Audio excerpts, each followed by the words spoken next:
Bonjour à tous. Donc, bienvenue à cette intervention de la table ronde. Il sera cet après-midi question d'une question qui me tient à cœur. J'avais un peu lancé le sujet dans le groupe.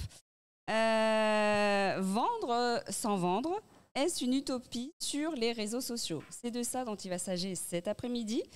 Je serai aidée pour la réflexion de mes co-animateurs qui vont, j'ai envie de vous dire, vous présenter. Mais avant cela, je voulais juste vous dire un peu le thème de cet après-midi. Il sera question ici de répondre à cette question en groupe de peut-on vendre comme un bourrin? Est-ce qu'on doit vendre comme un bourrin sur les réseaux sociaux? Et pourquoi? Vaste question. Comment, comment être connu d'avance pour accélérer la vente? Voilà, si on pouvait y répondre également en groupe. Et puis, dernière petite réflexion serait sur comment s'appuyer sur l'émotion, ce qu'on appelle le storytelling, et les interactions sincères pour arriver au thème de la vente. Voilà. Donc pour répondre à ces questions, on va se nourrir de plein de réflexions là, de mes co-animateurs qui vont donc se présenter tour à tour. À toi Vincent. Merci. Donc Vincent Monmousseau, donc je suis coach professionnel et conférencier. Voilà, et c'est ma 4e participation au Social Selling Forum. Donc Magali Auger, moi je suis ancienne DRH et DG, j'ai fait ça pendant 20 ans et je suis coach pro à mon compte depuis 1 an, même si je suis coach pro en fait en réalité depuis 15 ans. Et mon canal d'acquisition principal, c'est LinkedIn. Donc moi je m'appelle Vincent Bernard, j'ai différentes activités, j'ai une marque de vêtements Made in France, j'ai une boîte de conseil de formation, j'ai une imprimerie, une boîte d'enseigne et puis je fais 2-3 autres trucs à côté. Voilà, et grosso modo depuis 30 ans en effet, je pense qu'il faut vendre sans vendre, voilà, c'est le principe. Voilà, Antoine Jambard, donc je dirige un organisme de formation sur Angers. J'anime des formations LinkedIn en entreprise depuis 2010 et je me suis diversifié, je fais également que voilà, il s'agit de vendre. Bonjour, je m'appelle Lionel Clément et moi mon job c'est d'aider des entrepreneurs à structurer leur activité pour pouvoir justement scaler, donc vendre et donc passer des paliers de croissance. Super, merci à vous tous. Donc du coup, pour en revenir à la première réflexion, c'était donc de est-ce que l'on peut vendre ou non avec forcing sur les réseaux sociaux? Est-ce que c'est productif? Voilà. Quelle est votre position par rapport à cela? J'ai envie de dire honneur aux dames. Magali, s'il te plaît. Merci. Alors déjà, moi, je ne sais pas ce que ça veut dire vendre comme un bourrin. Voilà, peut-être ça vaudrait le coup de s'en parler. En tout cas, moi, j'ai 20 ans de secteur public derrière moi, donc j'allais dire, on n'était pas dans vendre, puisqu'on proposait des services. Par contre, j'ai appris la vente tout simplement sur les marchés, parce que j'ai grandi sur les marchés et je pense que c'est là où j'ai appris vraiment à vendre. Je crois qu'en fait, c'est surtout se poser la question de quoi l'autre en face il a besoin et puis voir si on peut lui être utile. Enfin, en tout cas, c'est ma manière de faire. T'as pas ton point de vue du coup, Vincent? Oui, alors vendre sans vendre, oui, pour moi, ça prend tout son sens. Je pense que vendre en mode bourrin, si on veut définir un peu, c'est y aller au forcing et vendre quelque chose que la personne n'a pas forcément besoin du coup, mais lui faire croire qu'elle pourrait en avoir besoin. Et vendre avec des valeurs, avec du sens, c'est-à-dire que le produit va pouvoir convenir à la personne ou le service parce qu'on sent vraiment quelque chose. Là c'est important et oui, pour moi c'est vraiment vendre avec les valeurs, prendre du plaisir aussi à vendre un produit, à partager et à s'imaginer. Alors moi je fais de l'accompagnement, donc voilà, c'est m'imaginer accompagner cette personne et est-ce que je vais prendre du plaisir justement. Et ça m'arrive même de dire non, je vais pas pouvoir t'accompagner parce que c'est pas le moment ou parce que je le sens pas. Et oui, Lionel, cette notion de plaisir, tu le retrouves dans le métier? La notion du plaisir, oui. Après, la vraie question, c'est En fait, pour moi, quelqu'un qui vend comme un bourrin, c'est juste un mauvais vendeur. En fait, il y a deux manières de vendre un produit. Il y a une bonne manière et une mauvaise manière. La bonne manière, c'est, comme on l'a dit, on apporte une solution par rapport à un problème qu'on a identifié chez notre client. Et dans ces cas-là, on peut argumenter notre solution, même de manière très forte, en fait. Et on n'est pas du tout à ce moment-là en train de vendre comme un bourrin, parce qu'on a bien pris le temps de comprendre les besoins à qui on est. Par contre, il y a l'autre manière, et là, effectivement, on vend mal et on vend comme un bourrin. Quand en fait, on essaye simplement de vendre un produit, on est simplement en train d'argumenter un produit. Et dans ces cas-là, ça veut dire qu'on est un mauvais vendeur. Parce que moi, les meilleurs vendeurs que je peux connaître et les meilleurs qu'on peut croiser sur LinkedIn, par exemple, c'est des gens qui, d'eux-mêmes, vont vous dire jamais on argumente un produit. On argumente avant tout une solution par rapport à un besoin qu'on a identifié chez personne. Donc pour moi, vendre comme un bourrin, ça ne veut rien dire. Comme vendre sans vendre, ça ne veut rien dire aussi. On vend à partir du moment où on a identifié un vrai besoin chez une personne. Et là, ça prend son sens, on apporte une solution. Et d'ailleurs, pour rebondir sur ce que dit Lionel, ça peut être intéressant de se demander, au fond, c'est quoi un besoin ? Parce qu'on a l'impression que c'est évident quand on cherche à définir ce qu'est un besoin. Mais si on revient au monde des techniques de vente, en fait, une bonne manière de dire ce qu'est un besoin, c'est de dire que dans notre vie, il y a un élément de réalité. Par exemple, vous avez telle voiture, c'est une réalité. Et puis, par rapport à ça, vous avez des souhaits. Parce que la réalité de votre voiture, c'est peut-être qu'elle tombe en panne souvent et qu'elle vous coûte beaucoup d'argent. Ça peut être une réalité.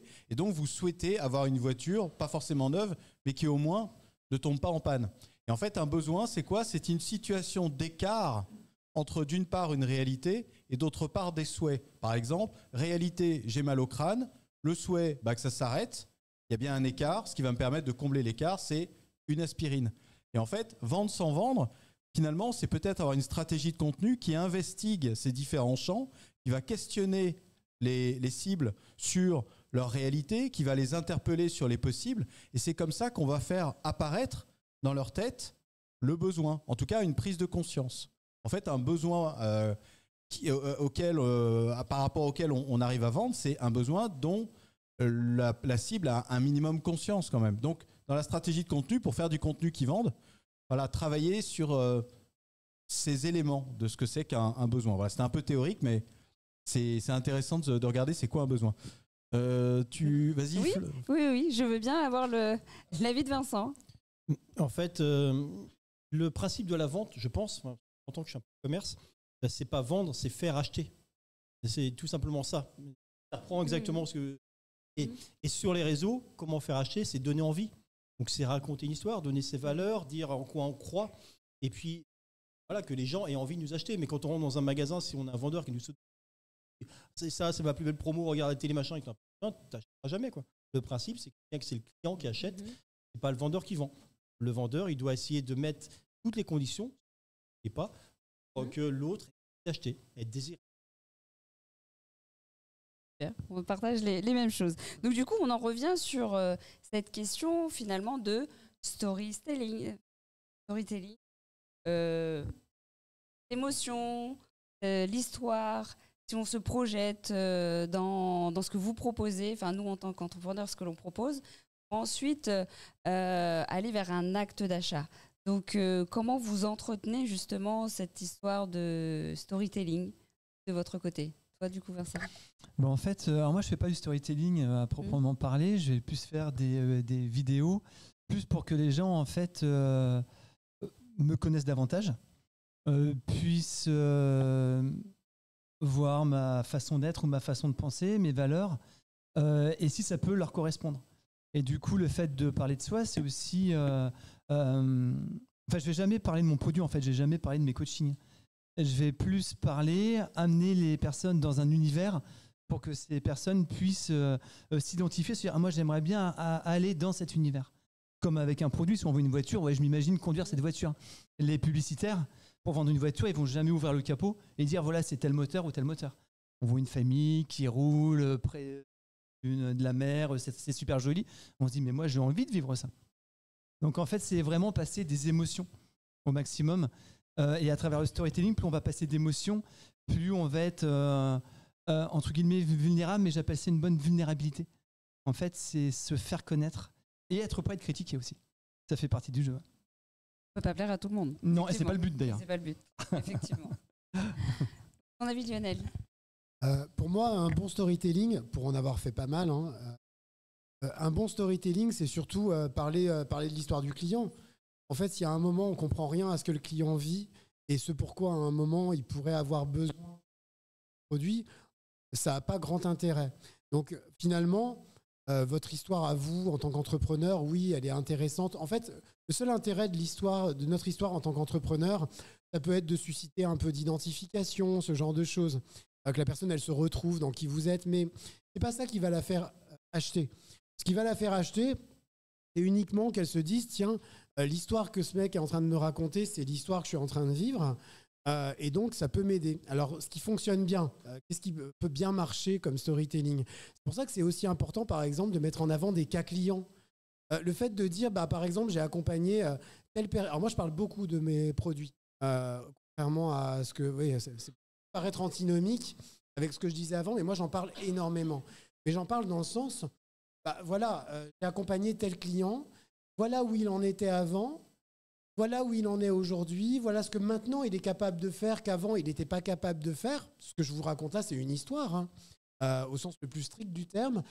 Là, on est sur du storytelling intéressant parce que là, pour le coup, les personnes qui regardent ce type de contenu, elles peuvent à un moment se projeter là-dedans. Après, le storytelling, ça reste un outil qui reste quand même limité. Il faut malgré tout derrière, pas oublier quand même d'aller interroger nos cibles, d'essayer de comprendre aussi ce qu'elles veulent. Et ça se passe par le fait de créer des discussions en direct avec ces personnes. On vendra rien en simplement postant des choses et des belles histoires sur les réseaux sociaux. À toi. Alors, j'ai hâte. Est-ce que d'accord, on a fait beaucoup de personnes masculines. À toi, Magali. J'ai envie de t'entendre. Je rebondis. Je suis pas sûre par rapport à ce que tu dis. C'est-à-dire que moi, j'ai commencé à écrire sur LinkedIn. Je savais pas encore d'ailleurs ce que j'allais vendre. Mais en tout cas, j'ai eu envie de partager. Et donc, j'ai partagé aussi des expériences personnelles, etc. Et finalement, les posts qui ont le plus marché, jusqu'à 25 000 likes, 1 800 000 vues, etc., c'est des posts que j'ai fait simplement, j'allais dire, avec mon cœur, sans les techniques.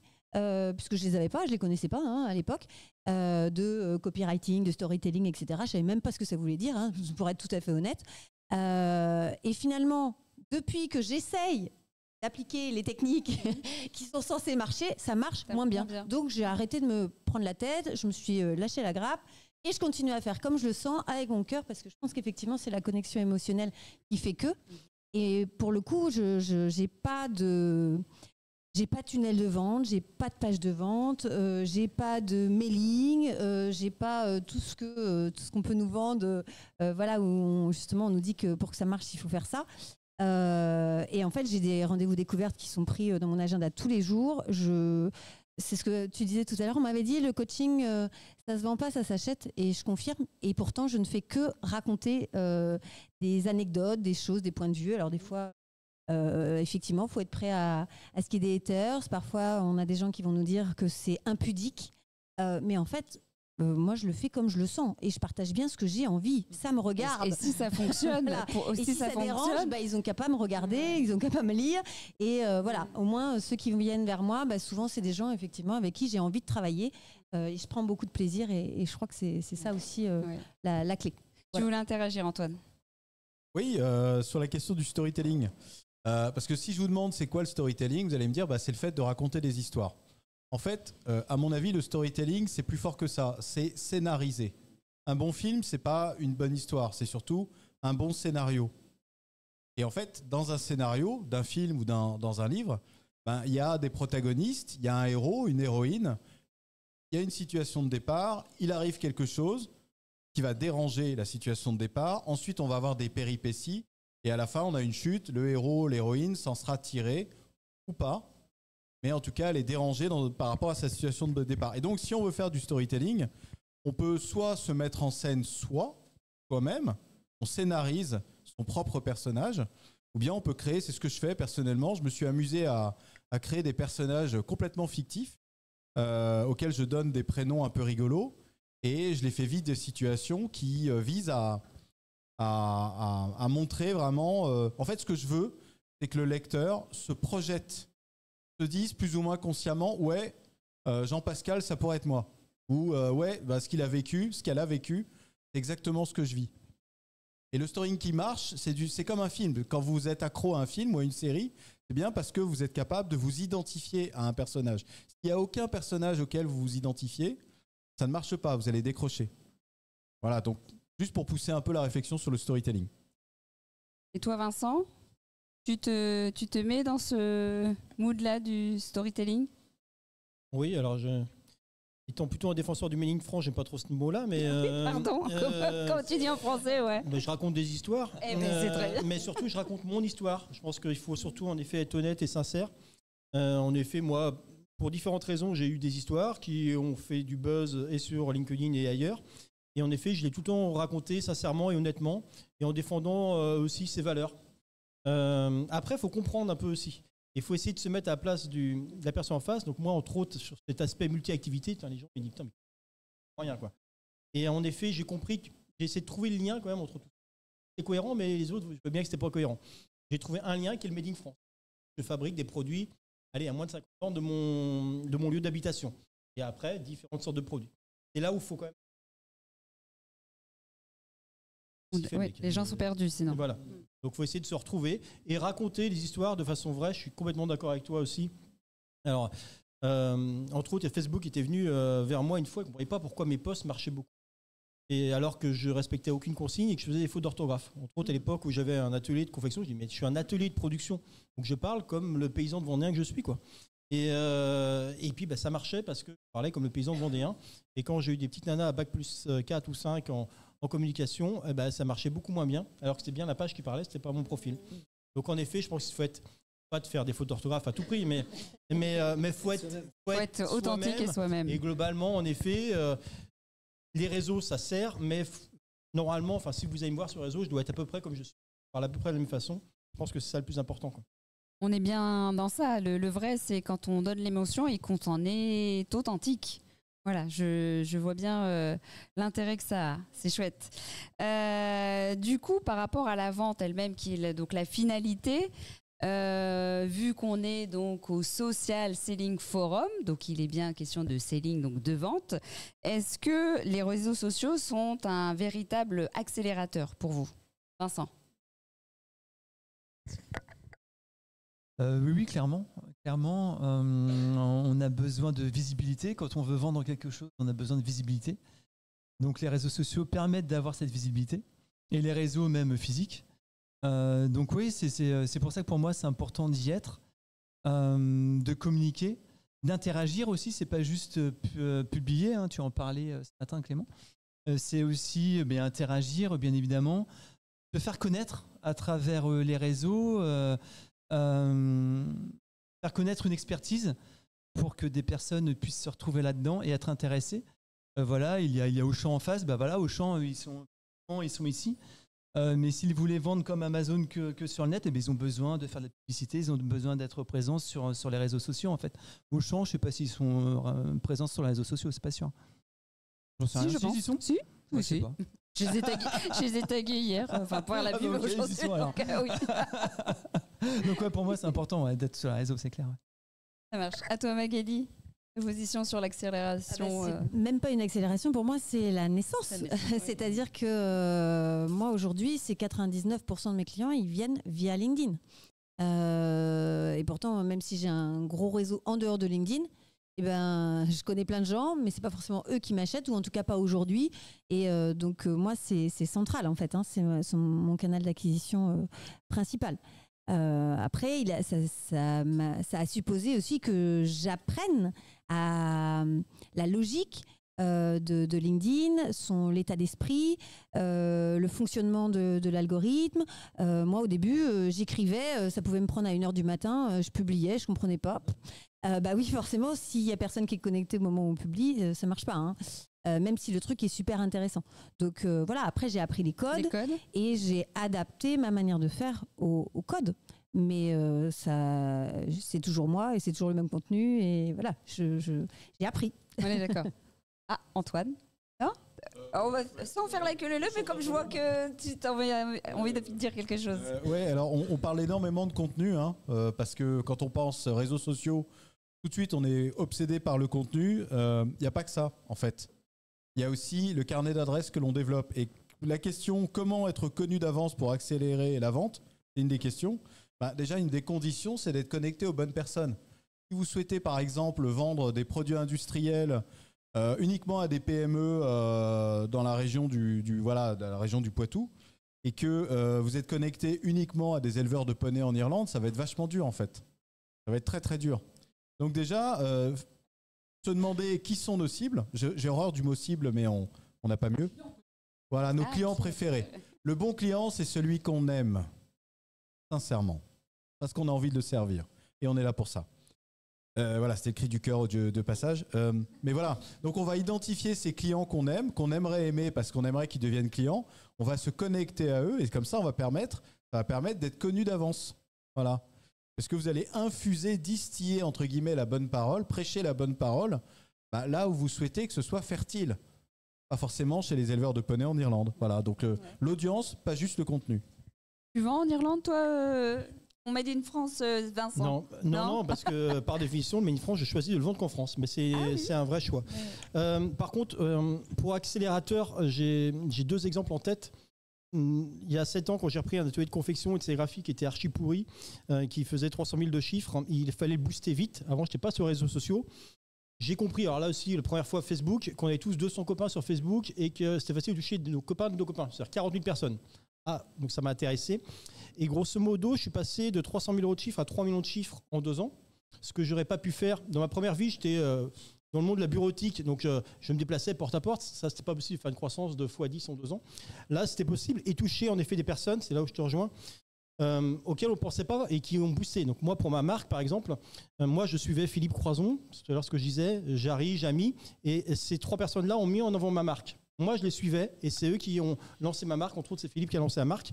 Et pour les plus jeunes, sur mon atelier de confection, j'ai aussi deux personnes qui sont venues vers moi. Il y en a un qui s'appelle Amixem et l'autre qui s'appelle Vodka. Ça vous parle peut-être pas? Non, vraiment. Donc, Amixem, c'est un YouTuber qui doit avoir 6 millions de vues. Voilà. Et pour lancer sa marque de vêtements, il m'a appelé. Et jamais, normalement, c'est pas ma génération, c'est pas un truc. Et jamais j'aurais pu le toucher sans les réseaux sociaux. C'est-à-dire que ça permet de faire des accélérateurs et de toucher des personnes improbables auxquelles on ne pense pas. Voilà, donc c'est vrai que les personnes qu'on touche, c'est important. Alors, Amixem, je ne l'ai pas ciblé, c'est vraiment lui qui est venu, simplement parce que j'ai dû être vu, quoi. Ouais. Si, les marques Unicorn et Space Fox pour les plus jeunes. Les jeunes connaissent donc. Ok, ça marche. Et toi, Lionel, du coup? Il faut quand même se rappeler, moi j'ai connu une époque où pour lancer un business, c'était juste une galère. En fait, quand j'avais 25 ans, à 25 ans, j'ai voulu lancer ma première boîte et j'ai lâché l'affaire parce qu'à 25 ans, il n'y avait pas Internet. Moi, quand j'avais 25 ans, il n'y avait pas de réseaux sociaux, ça n'existait pas. Et donc, lancer sa boîte, ça voulait dire aller distribuer des prospectus, ce genre de choses. Ça voulait dire qu'avant de commencer à vendre, ça allait prendre des mois, peut-être même des années. Là, aujourd'hui, j'en parlais ce matin, en fait, avec certains. Aujourd'hui, en quelques jours, on peut créer quelque chose, vendre quelque chose sur les réseaux sociaux sans aucun problème. Et ça, je pense que, au-delà de tout ce qu'on a dit, il y a vraiment eu un vrai changement de paradigme, en fait. Là, aujourd'hui, n'importe qui dans cette salle, s'il le souhaite, peut créer une offre et aller la vendre sur les réseaux sociaux et commencer à faire du chiffre d'affaires rapidement. Exactement. On peut le faire dans un coin ensemble si vous voulez. Et ça, c'est génial de se dire qu'aujourd'hui, vous avez cette chance-là de pouvoir... moi, je vois plein de gens qui ont le syndrome de l'imposteur en se disant « Oh là là, est-ce que je suis légitime à être entrepreneur ?» alors que ça n'a jamais été aussi facile de créer une entreprise et de lancer un business. Attention, hein, c'est dur de le maintenir dans le temps, mais en tout cas, le lancer, c'est quelque chose de possible. Et je crois vraiment que c'est les réseaux sociaux qui ont amené ça. Il y a Internet qui a amené ça. Le fait de pouvoir se dire qu'aujourd'hui, on peut très rapidement avoir un maximum d'exposition qu'on vend. Là, je crois que ça rend notre époque passionnante. Il y a beaucoup de gens, vous savez, qui disent ouais, c'était mieux avant. Et moi, je fais partie de ces gens qui disent non, c'était pas mieux avant. Parce que finalement, aujourd'hui, on vit une époque extraordinaire. On a plein de problèmes, on a plein de défis, et on a la guerre à nos portes, on a les défis environnementaux, etc. Mais en attendant, ça n'a jamais été aussi facile de faire des choses et de vivre des choses incroyables comme de lancer une boîte. Donc vraiment, il faut vraiment se garder ça à l'esprit. Je crois vraiment qu'aujourd'hui, on vit est juste hyper excitant en fait grâce aux réseaux sociaux. Tout à fait. J'ai envie je rebondis sur ce que tu disais. Si on était sur un cas pratique, qu'est-ce que vous donneriez vraiment comme conseil, vous, chacun, tous là, le bon conseil si on est en cas pratique, cet après-midi, on crée une boîte, vraiment pour vendre sur les réseaux sociaux. Sur un mot, en bon conseil, vas-y, dis-moi. Allez, je lance tu le truc. continues, vas-y. Simple, hein. Qu'est-ce que je vends? La première question à se poser, qu'est-ce que j'ai à vendre? Où est-ce que je peux communiquer là-dessus? Où est mon client idéal à acheter ce produit-là? Et ensuite, c'est exactement ce que toi tu as fait quand tu t'es lancé. Je publie et puis je verrai bien. Je commence déjà à voir si mes posts ils vont prendre, si ça va intéresser, je vais tester des choses, etc. Mais en tout cas, très rapidement, la première chose à faire, c'est qu'est-ce que je vends? Et ça, c'est une offre, hein, même si c'est juste un truc qu'on dit dans sa tête, allez, je vais vendre du community management. Rien écrit sur une page, mais c'est... Vous voyez? À qui? Je sais pas, je vais le vendre à des coachs, tiens. Faire du community management pour des coachs. Où est-ce que je peux trouver plein de coachs? Sur LinkedIn, il y en a beaucoup. Il y en a aussi beaucoup sur Instagram. Allez, je fais le choix. Je vais me dire Instagram. Allez, on va commencer à faire... on va prendre nos téléphones et puis on va se filmer une série de reels pour commencer à vendre du community management spécifiquement à des coachs. Et ça, on est capable de le faire en un après-midi. Et toi, du coup, Antoine, le conseil? Moi, je suis comme Lionel. J'ai créé ma boîte il y a fort longtemps et j'avais suivi une formation de création d'entreprise en 1996. Et le formateur nous avait dit un truc que j'estime encore vrai. Et oui, il avait dit c'est simple. Il faut 3 conditions pour réussir quand on crée une boîte. 1, aimer ce qu'on fait. Si vous n'aimez pas ce que vous vendez, que ce soit un produit ou un service, vous n'allez pas tenir longtemps. D'accord? Deuxièmement, être bon dans ce qu'on fait. Parce que vous pouvez kiffer, par exemple, le fait de faire des sabots en bois. Vous aimez faire des sabots en bois, mais peut-être que vos sabots en bois, ils sont nuls. Donc, ça va être très dur. D'accord? Donc, aimer ce qu'on fait, être bon dans ce qu'on fait, et tout de même, quand même, il faut qu'il y ait une demande pour ce qu'on fait. Parce que si vous faites des super sabots en bois, que vous adorez faire des sabots en bois, mais que tout le monde s'en fout de vos sabots en bois, ça va être vachement dur. Donc on m'avait dit ça, est-ce qu'on aime ce qu'on fait? Est-ce qu'on est bon dans ce qu'on fait? Y a-t-il une demande pour ce qu'on fait? C'est comme un tabouret, il y a 3 pieds, vous enlevez un pied, ça se casse la figure. Voilà, je pense que ça reste toujours valable. Pour tes produits français également, Vincent? Oui, après, globalement, il faut bien, je rajouterais juste en effet, mais comme le disait Clément, vraiment réfléchir où est son client.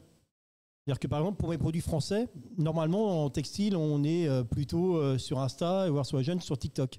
Moi, mes clients qui achètent Mini France, il y a beaucoup plus de chances pour qu'ils soient sur Facebook par exemple, ou qu'ils soient sur LinkedIn même. C'est-à-dire qu'il faut bien réfléchir, pas forcément à son profil, mais vraiment où sont nos clients, en fonction de ce que représente le client. Souvent, on me dit aussi, il faut faire appel à des influenceurs. Désolé, je vous ai cité 3 personnes qui sont clients de la marque, qui mettent en avant.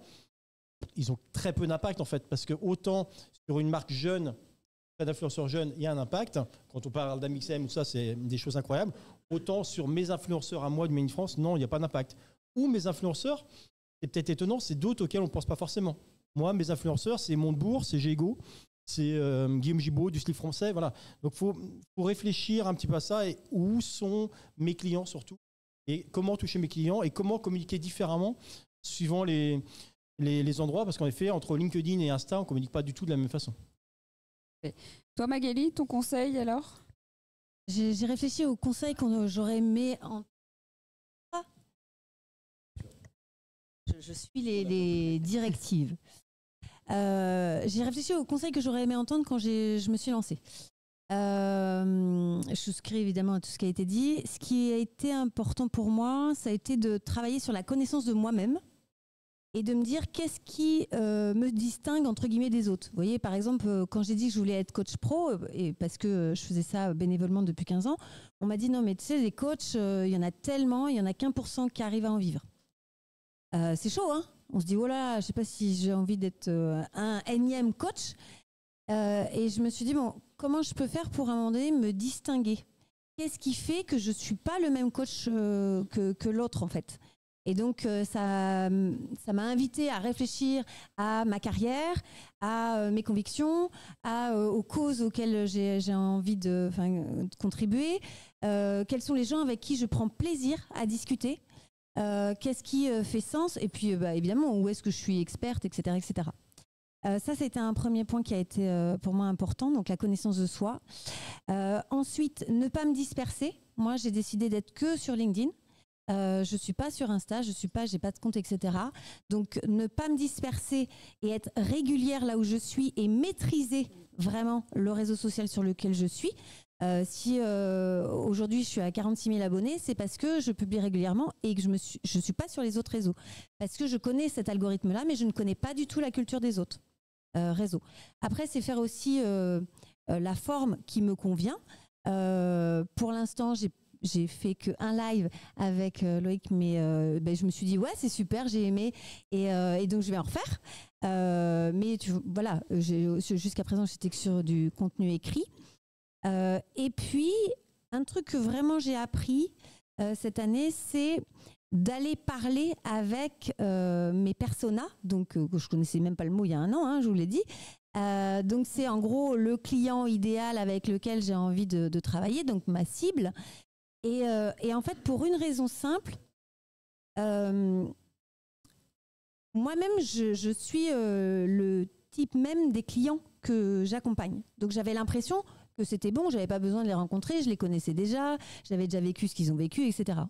Sauf que mes mots à moi ne sont pas les mêmes que les leurs. C'est-à-dire que comme moi, j'ai aussi l'expertise RH, de DG, de coach, et ben aujourd'hui, je ne résume pas les choses de la même manière. Et donc, en fait, d'aller rediscuter avec eux, j'ai noté les mots qu'ils utilisaient et ça m'a aidé, puisque j'ai compris ce que c'était que le copywriting, ça m'a aidé effectivement à pouvoir reparler avec leurs mots qui ne sont pas des mots d'experts comme les miens. Donc ça, je pense que ça a fait aussi la différence où les gens se sont dit « Ah oui, je me reconnais dans ce qu'elle écrit ». Et pour finir, ton super conseil, Vincent. Super conseil, je sais pas. Quand j'ai commencé, moi j'ai créé ma boîte en 2016 et j'avais ce sentiment de manque de légitimité. J'avais été 18 ans salarié et du coup il y a toujours un petit peu ce petit truc qui trotte dans la tête, mais est-ce que je vais être capable, est-ce que je vais y arriver, est-ce que mon expertise du coup va pouvoir intéresser des personnes? Et du coup, du manque de légitimité engrange l'autosabotage, où on s'auto-sabote un petit peu, on ne va pas forcément vers les autres. Et je pense que c'est vraiment important à travailler. Voilà, on a une expertise, on a un produit. Et comment est-ce que l'on va parler de ce produit? Et ça va directement relier en fait avec notre psychologie par rapport à soi-même. Et ça m'a vraiment aidé de travailler là-dessus, de me dire que j'étais capable, que je pouvais entre guillemets intéresser des gens et que je pouvais accompagner et aider des gens. Donc il y a toujours une petite barrière psychologique, on va avoir un plafond de verre en fait qui est relié à nos croyances qui vont être limitantes. Et c'est vraiment prendre ça en compte. Je rencontre plein de personnes qui ont vraiment une expertise, qui ont du talent et qui n'arrivent pas à décoller parce qu'il y a toujours ce petit vélo qui tourne dans la tête et le mental qui est là en se disant mais je suis pas capable, les autres sont meilleurs que moi et plein de choses comme ça. Donc mon conseil c'est vraiment d'investir sur soi-même pour pouvoir justement ouvrir l'autoroute de là où on veut aller. On pourrait discuter pendant des heures de ce sujet. Vous savez combien de temps il nous reste? Il y a peut-être des questions? 5? Pour les questions, on peut? Un petit quart d'heure pour discuter entre nous. Ah oui. Ouais. Ouais, c'est moi la boss. Yes, c'est moi qui ai le micro. Non, je voulais juste à vous entendre tous pour un petit peu résumer là en 3 minutes. On posera des questions à l'auditoire. On est parti d'un verbe de vendre, vendre sans vendre. Mais avant de vendre un produit, un service, et à vous entendre tous, je résumerai sur le fait que en fait, ça part d'un humain qui propose à d'autres humains. Et on est vraiment sur quelque chose, d'abord s'intéresser à l'humain. Êtes-vous d'accord? Est-ce que c'est bien le positionnement que l'on a tous, hein? Oui, bien sûr. Il y a même une citation que j'aime bien, qui n'est pas de moi, c'est... j'ai un trou de mémoire. En fait, il dit, tu vas voir tout de suite qui c'est. C'est quelqu'un qui dit, plus il y a de digital, plus il nous faut de l'humain. Voilà. Non, ça pourrait... Non, tu te souviens pas qui c'est? Si, tu sais. Plus il y a du digital, plus il faut de l'humain. Voilà, j'aime beaucoup et c'est pour rebondir sur ce que tu disais. Oui, Bruno Friedlanski, voilà. Un gars brillant sur LinkedIn, mais pas que. Oui, peut-être se dire aussi que faisons simple, en fait. Tu vois, par exemple, quand je crée ma boîte, je me dis, voilà, quel nom je vais mettre, quel logo. J'ai perdu un temps fou avec ces trucs-là. Et puis finalement, j'ai appelé ça France Coaching, hein, en faisant très simple. Et en plus, je suis sûre que, tu vois, tout le monde se rappelle avec tout le monde comprend. etc. Et je me dis, ouais, à un moment donné, il faut faire simple. Enfin, faut arrêter de partir dans des techniques, des systèmes, des machins. Non, moi, j'ai démarré avec mon tableau Excel et puis j'ai noté les gens que je rencontrais et voilà, quoi. Faut aussi se détacher. On peut peut-être après complexifier quand déjà on maîtrise bien les choses simples. C'est ça. Simplicité, toi aussi? Pour rebondir sur ce que tu dis, parce que c'est très juste, je crois que le meilleur service que vous pouvez tous vous rendre là dans cette salle, c'est de vous lancer. C'est-à-dire, même pas d'avoir quelque chose à vendre tout de suite, mais prenez votre réseau social préféré, commencez à publier dessus. C'est pas grave si c'est pas terrible au début, mais juste commencez à le faire maintenant. Tu vois, en fait, je serais super heureux si je me dis qu'il y en a un parmi vous, peut-être là les plus jeunes, il y en a un parmi vous qui se dit, allez, je commence aujourd'hui à publier sur TikTok, sur Instagram, où vous voulez, mais je commence à le faire. Et je pense que c'est le meilleur service aujourd'hui que vous pouvez vous rendre. Même si vous ne savez pas encore ce que vous allez vendre, vous allez vous rendre compte que rien que de publier et de commencer à parler de vous, le jour où vous allez commencer à vouloir vendre quelque chose, vous aurez déjà créé une audience, vous aurez déjà des gens qui vont vous suivre et qui seront prêts à acheter ce que vous faites. Donc vraiment, je le répète parce que j'en ai vraiment l'intime conviction. Comme je l'ai dit ce matin, moi j'ai eu des fails, mais incroyables dans ma vie. Ce qui m'a toujours permis de rebondir, ça a été ma présence sur les réseaux sociaux. Donc il y a vraiment le seul conseil, je pense, qui est important, c'est celui-là. Vous ne posez pas de questions, commencez à publier aujourd'hui. Même si ce n'est pas terrible, ce n'est pas grave, mais faites-le dès aujourd'hui et faites-le tous les jours. Et on en reparle dans un an, et dans un an, vous reprendrez contact avec moi et vous me direz que j'avais raison, parce que là où vous en serez dans un an, ce sera juste incroyable. T'as raison, de toute façon, même si ce qui est publié n'est pas terrible, l'avantage c'est que personne ne le verra, donc c'est pas très grave. Non mais c'est vrai. Et puis, vous savez pas quoi vendre, demandez aux gens qui vous suivent. Faites un sondage en disant, voilà, j'ai plusieurs idées, qu'est-ce que vous en pensez? C'est eux qui vont aussi pouvoir vous éclairer si vous hésitez entre plusieurs choses. Ça reboucle avec ce que tu disais sur le syndrome de l'imposteur. Oui, on a tous des moments de doute, mais le problème du doute, c'est que quand on doute, on fait rien.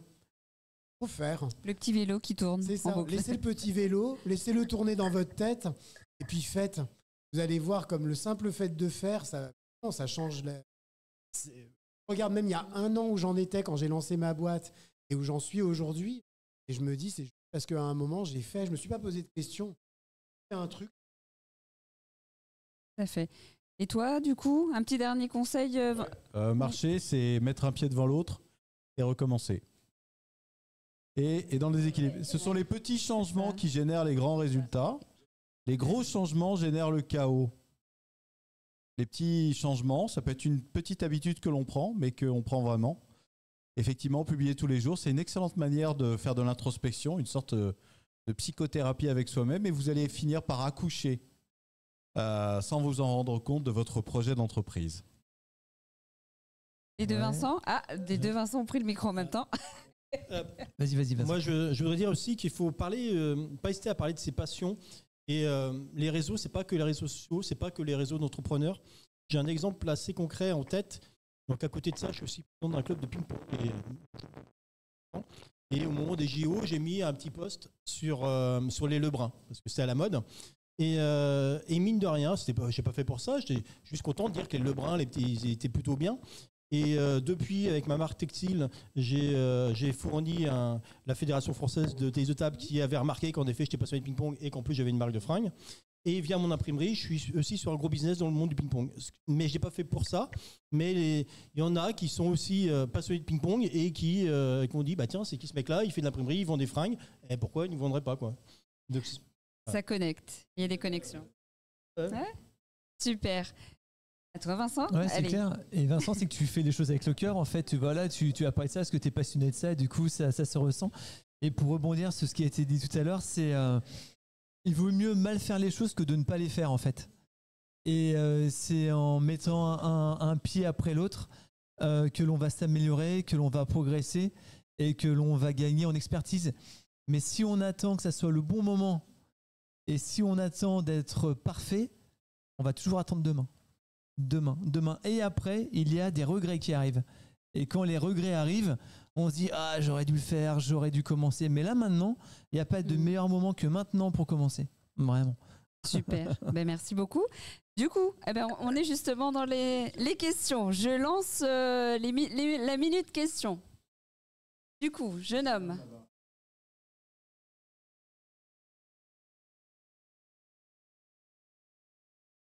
Oui. Le réseau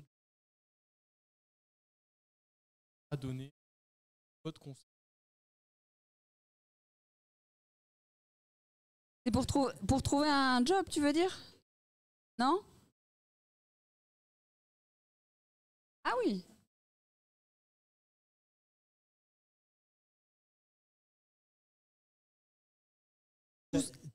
Sur une activité, c'est laquelle l'activité?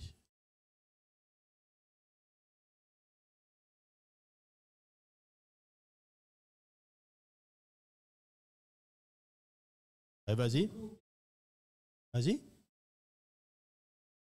Oui, ose. Sinon, pour moi, ce que je ferais, c'est tout simplement, déjà, j'expliquerais juste déjà pourquoi tu as envie de vendre des aspirateurs. Juste ça. Tu as un truc à raconter dans des posts.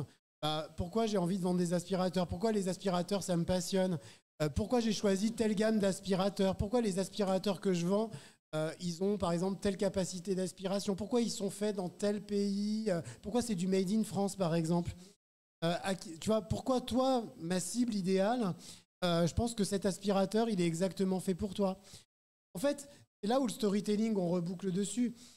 Commence déjà à expliquer c'est quoi ta raison d'être, en fait, là-dedans.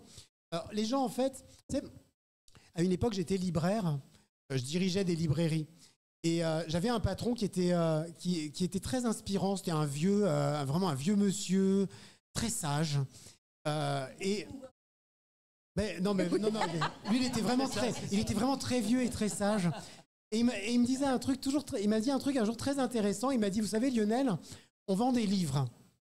Il m'a dit, et les livres qu'on vend, nous, on a peut-être une belle librairie indépendante à Besançon, etc.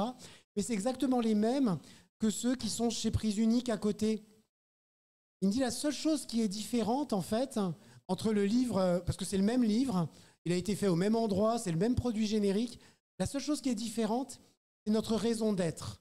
C'est pourquoi nous, en fait, à un moment, on va le vendre différemment. Pourquoi nous, on a fait ce choix d'être une librairie indépendante. Pourquoi le libraire qui va vendre ce produit, il a décidé de conseiller ce livre plutôt qu'un autre.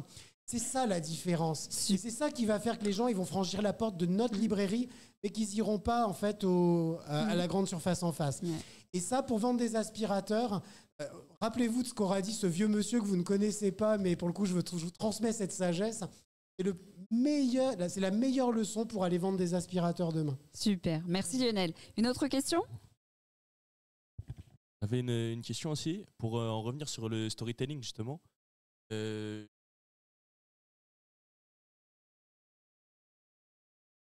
Désolé, j'ai plus votre prénom.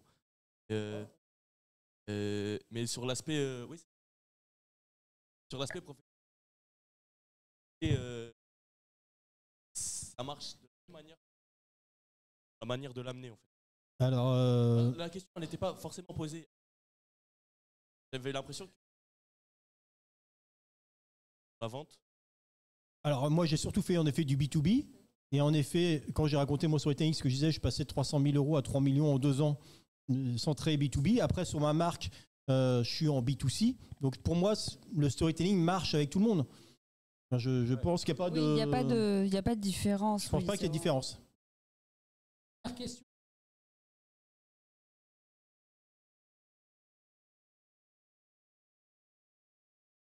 Cours. Est-ce que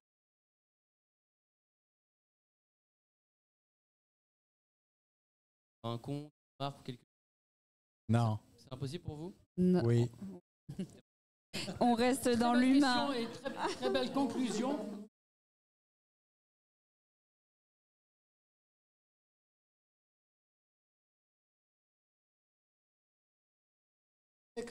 Tout à fait créer un truc un peu désincarné. Mais c'est tellement plus rapide de vous mettre en avant.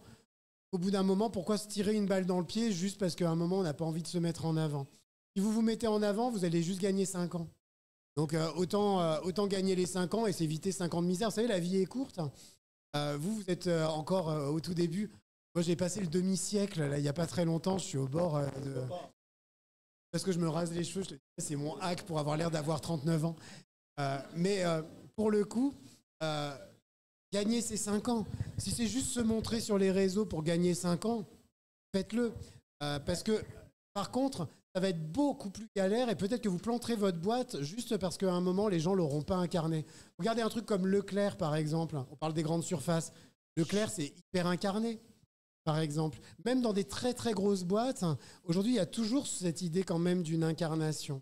Et souvent, même les boîtes, en fait, où ils n'ont pas forcément de personnes qui incarnent, pour avoir bossé avec des très grosses entreprises dans ma vie, ils sont toujours à la recherche, en fait, d'incarnation. Comment est-ce qu'on peut arriver à incarner notre boîte via des influenceurs, etc.